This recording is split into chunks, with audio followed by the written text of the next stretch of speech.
Assalamualaikum teman-teman, welcome back to my YouTube channel.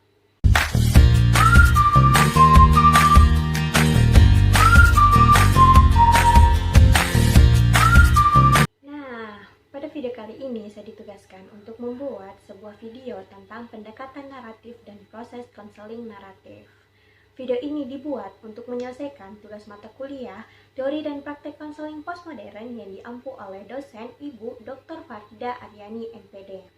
Nah, sebelum itu perkenalkan, nama saya Nur Nabila Sari Abidin dari kelas B angkatan 2018 jurusan Psikologi Pendidikan dan Bimbingan Fakultas Ilmu Pendidikan Universitas Negeri Makassar.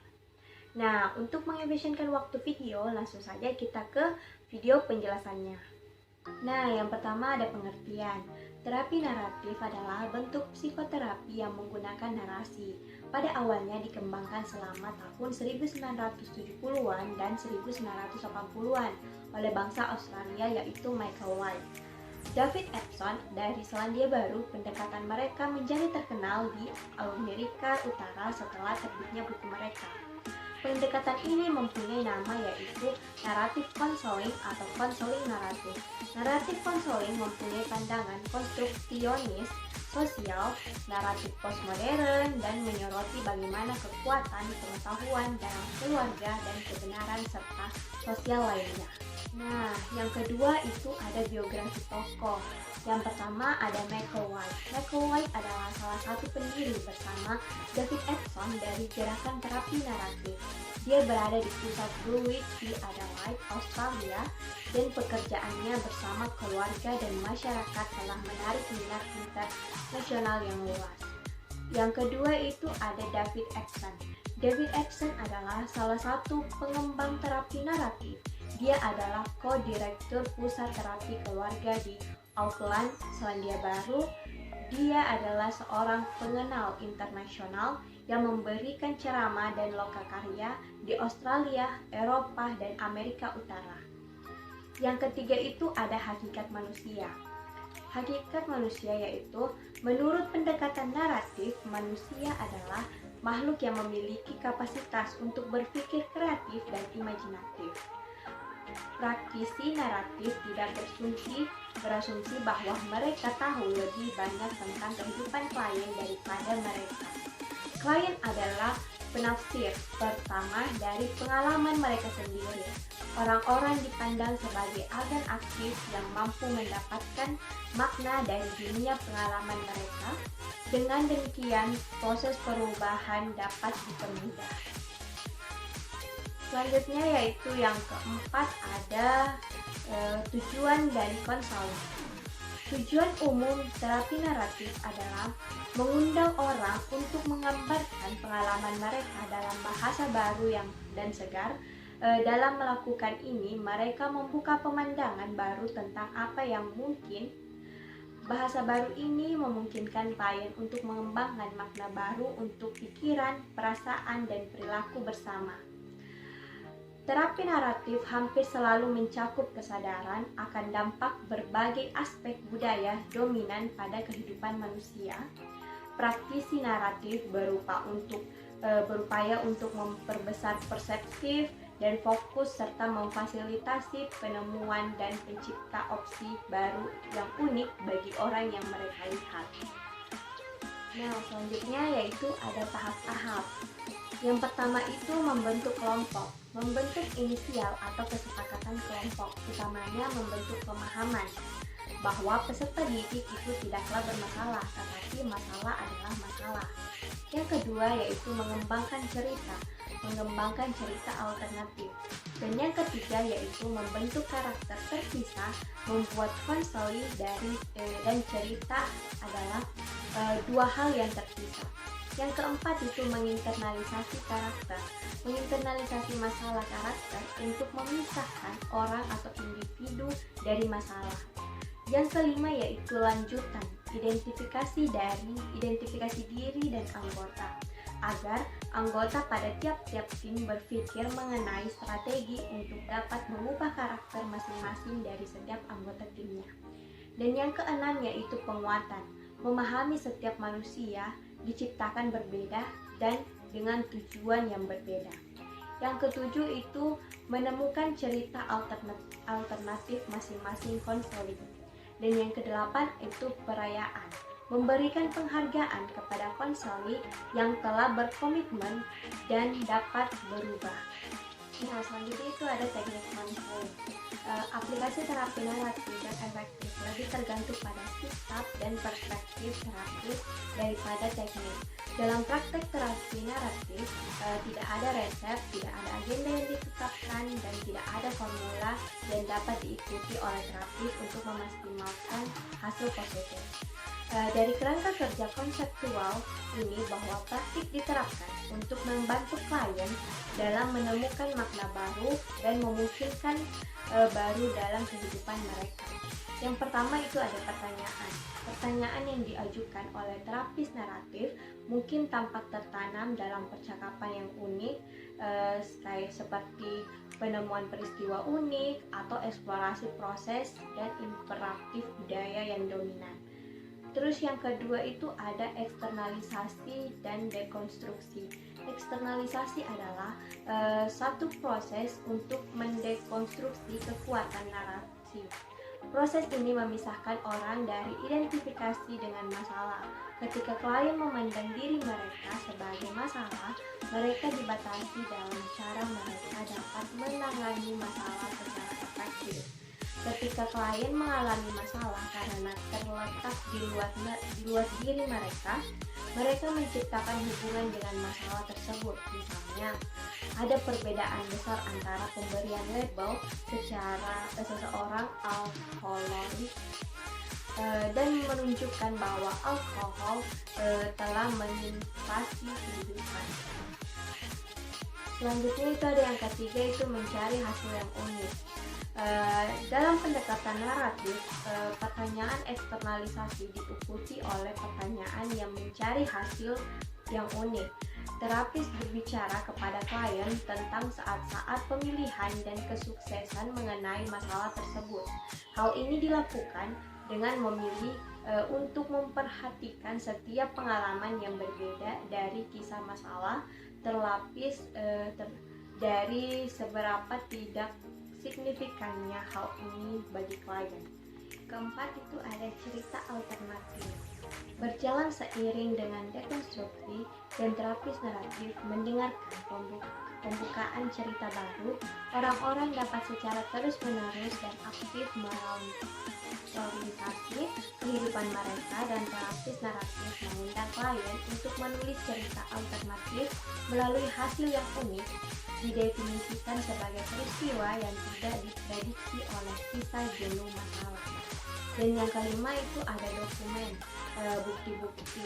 Praktisi naratif percaya bahwa cerita-cerita baru hanya akan bertahan ketika ada audiensi yang menghargai dan mendukungnya. Mendapatkan audiensi untuk berita bahwa perubahan sedang terjadi perlu jika cerita ini tetap hidup. Assalamualaikum, Bu. Waalaikumsalam, Nak. Silakan masuk dan silakan duduk. Iya, Bu. Terima kasih. Oh ya, Nak. Perkenalkan, nama Ibu Nur Nadia Sari, salah satu guru BK di sekolah ini. Kalau boleh Ibu tahu dengan siapa Ibu berbicara? Baik, Bu. Saya dengan Mutma, Bu. Oh iya, Nak Mutma. Bagaimana kabarnya hari ini? Alhamdulillah, Bu. Kabar saya baik-baik saja. Syukurlah, Nak, kalau begitu. Kalau boleh Ibu tahu, kamu datang ke sini karena niatan kamu sendiri atau karena suruhan teman-teman kamu, Nak? Oh iya, Bu. Tujuan saya datang ke sini karena saya mau berkonsultasi dengan Ibu atau curhat dengan Ibu tentang saya, Bu. Oh iya, Nak. Sebelum itu kita harus menentukan waktu konsul terlebih dahulu, Nak. Kira-kira Nak Mutma punya waktu untuk konsul beberapa menit atau beberapa jam, Nak? Baik, Bu. Saya hanya bisa konsul sekitar 30 menit saja, Bu. Soalnya nanti saya akan masuk belajar lagi, Bu, pada jam selanjutnya. Baiklah, Nak. Kita konsulnya 30 menit saja ya, mengikuti waktu yang kamu bisa, Nak. Iya, Bu. Oke, nah, tapi sebelum kita memulai, Ibu akan menjelaskan sedikit bahwa dalam pelaksanaan proses konseling itu, kita biasanya menggunakan beberapa asas. Salah satu asasnya yaitu asas keterbukaan dan asas kerahasiaan, agar proses konseling dapat berjalan dengan baik. Maka dari itu, Mam, kamu tidak usah khawatir dalam menyampaikan sesuatu kepada saya. Dan kamu juga harus bisa terbuka dan jangan merahasiakan sesuatu. Pokoknya kamu jangan sungkan-sungkan ya dalam menyampaikan permasalahanmu dengan ibu. Apakah Namut paham dengan maksud yang ibu jelaskan tadi? Iya Bu, saya paham. Nah, kalau boleh ibu tahu, apa sih yang mengganjal di hati dan pikiran kamu nak, sehingga kamu sampai masuk ke ruangan ibu untuk menemui ibu? Jadi begini Bu, saya mengalami kesulitan dalam proses pembelajaran daring berlangsung. Saya mengalami kesulitan dalam proses belajar karena saya tidak bisa berkomunikasi dengan teman-teman dalam membahas pelajaran. Lalu nak? Iya betul, dan sangat kesulitan karena pada dasarnya saya itu lebih menyukai belajar langsung di sekolah dengan teman-teman saya agar saya bisa berkomunikasi dan mencari solusi bersama teman-teman saya dalam belajar dalam pembelajaran, tapi sekarang saya harus individual di rumah tanpa adanya seorang teman yang bisa diajak berdiskusi bersama. Itulah yang membuat saya kesulitan beradaptasi saat pembelajaran di rumah karena saya betul-betul pusing. Baiklah nak, sekarang ibu paham tentang permasalahanmu ini nak. Tapi sebelum itu, ibu di sini tidak bisa langsung untuk memberikan nasihat atau solusi, tetapi di sini ibu akan menemanimu untuk menuntunmu untuk mendapatkan solusi dan permasalahanmu ini nak. Baik Bu, makasih sebelumnya Bu, karena Ibu mau membantu saya dalam menyelesaikan permasalahan saya Bu. Iya nak, jadi begini nak, ibu dulu mempunyai cerita atau pengalaman yang bisa dibilang itu hampir sama dengan masalah yang kamu hadapi nak. Tetapi di sini kamu itu masalahnya belajar online, sedangkan ibu itu masalahnya berbeda, tapi hampir sama. Masalah ibu waktu dulu itu, ibu tidak bisa belajar secara individual karena saya merasa sangat sulit jika tidak belajar kelompok atau meminta bantuan kepada teman-teman. Ibu dulu itu sangat ketergantungan sekali dengan teman-teman dalam berdiskusi dan bekerja, dan bahkan pada saat ujian pun ibu masih berdiskusi dengan teman-teman ibu. Tapi pada saat itu ibu mempunyai masalah dengan teman-teman ibu, yang mana teman ibu yang hanya sering ibu temani berdiskusi membahas pembelajaran, beberapa hari berlalu ibu berpikir bagaimana caranya ibu harus bisa menyelesaikan tugas ibu ini tanpa bantuan teman ibu. Saya harus bisa berdiskusi sendiri tanpa bantuan teman ibu, karena pasti selamanya teman ibu tidak akan membantu ibu karena sebuah masalah. Tapi pada saat itu saya merasa kesulitan dan seakan-akan ibu merasa putus asa karena tak tahu harus bagaimana. Terus Bu, bagaimana kelanjutannya? Tapi alhamdulillah kejadian atau masalah ini bisa saya selesaikan dengan baik, walaupun banyak hambatan. Tapi apabila kita bersungguh-sungguh pasti kita bisa menyelesaikannya. Masalah dengan cara yang sungguh-sungguh dalam memperhatikan pembelajaran guru yang mengajar pada saat mengajar, dan kita harus bisa fokus agar bisa paham akan materi yang dijelaskan dan agar bisa menjelaskan dan agar bisa mengerjakan pekerjaan rumah dengan mandiri tanpa bantuan teman lagi. Dan apabila saya tidak memahami, saya pasti menanyakan kembali dengan guru agar saya bisa menjelaskan kembali. Baiklah nak, itulah cerita pengalaman ibu. Setelah ibu menceritakan, apakah kamu bisa dan dapat mengambil kesimpulan dalam cerita ibu? Iya Bu, saya paham dan saya bisa mengambil kesimpulan dari cerita Ibu, yaitu dimana kita bisa berusaha pasti kita bisa melewati semua permasalahan kita, dan kita harus bisa lepas dari zona nyaman kita dengan bantuan teman kita. Karena teman kita tidak selamanya akan seperti itu. Pasti akan tiba masanya di mana mereka akan berubah dan meninggalkan kita. Jadi, stop untuk ketergantungan dengan teman kita. Kita harus bisa berusaha sendiri terlebih dahulu, Bu. Wah, bagus sekali nak. Kalau boleh ibu tahu, apa yang bisa kamu lakukan dalam menyelesaikan permasalahanmu ini? Baik, Bu. Yang saya akan lakukan yaitu mengenal dan mencoba membiasakan diri belajar secara daring.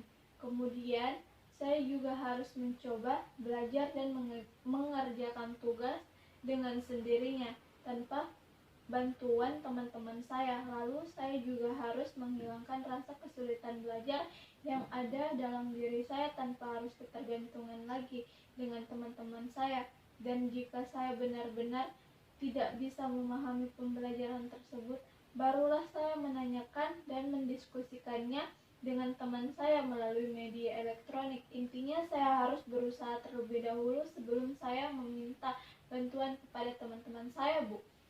Baguslah nak, kalau kamu sudah mengerti dengan apa yang bisa kamu lakukan ke depannya. Ibu yakin kamu bisa menyelesaikan masalahmu ini. Jadi kalau boleh ibu tahu, kapan kamu bisa memulai untuk melakukannya? Iya, Bu, terima kasih ya. Rencananya sih insya Allah secepatnya, Bu, saya akan melaksanakannya. Baiklah nak, ibu harap kamu bisa melakukan hal ini dengan baik tanpa harus berharap penuh dengan teman-temanmu lagi ke depannya ya nak. Baik, Bu, saya paham dan saya mengerti, Bu. Oke lah nak, kalau kamu sudah mengerti dengan hal yang akan kamu lakukan ini. Oh ya nak, kalau boleh ibu tahu, apakah masih ada hal lain yang ingin kamu sampaikan kepada ibu? Saya rasa sudah cukup, Bu, dan saya sudah merasa lega setelah menemukan titik terang dalam permasalahan saya, Bu. Iya nak, baiklah nak, kalau begitu sampai di sini dulu pertemuan kita hari ini ya nak. Apabila kamu merasa ada masih mengganjal atau masih ada yang mau kamu ceritakan, silahkan datang untuk menemui ibu lagi ya nak. Iya, Bu, siap, dan terima kasih banyak, Bu, atas bantuannya terhadap saya, Bu. Saya pamit dulu, Bu. Assalamualaikum. Iya, sama-sama nak. Waalaikumsalam. Nah, sekian video tentang pendekatan naratif dan proses konseling naratif. Apabila ada kesalahan kata, mohon dimaafkan. Wabillahi taufiq wal hidayah. Wassalamualaikum warahmatullahi wabarakatuh. Jangan lupa like, komen, dan subscribe ya. Dah.